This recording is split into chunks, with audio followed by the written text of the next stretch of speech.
اور اللہ تعالیٰ کے اس ارشاد کی وضاحت کی، اور جب تم نماز کے لیے اذان دیتے ہو تو وہ اس کو مذاق اور کھیل بنا لیتے ہیں، یہ اس وجہ سے کہ یہ لوگ ناسمجھ ہیں۔ اور اللہ تعالیٰ کا ارشاد ہے کہ جب تمہیں جمعہ کے دن نماز جمعہ کے لیے پکارا جائے تو اللہ کی یاد کرنے کے لیے فوراً چلے آؤ۔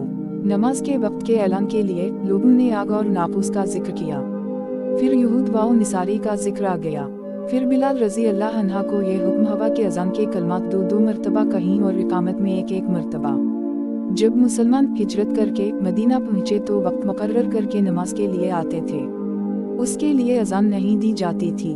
ایک دن اس بارے میں مشورہ ہوا، کسی نے کہا نصاری کی طرح 1 گھنٹہ لے لیا جائے، اور کسی نے کہا کہ یہودیوں کی طرح نرسنگا بغل بنا لو اس کو پھونک دیا کرو، لیکن حضرت عمر رضی اللہ عنہ نے فرمایا کہ کسی شخص کو کیوں نہ بھیج دیا جائے جو نماز کے لیے پکار دیا کرے۔ اس پر حضرت صلی اللہ علیہ وسلم نے اسی رائے کو پسند فرمایا اور بلال سے فرمایا کہ بلال اٹھ اور نماز کے لیے اذان دے۔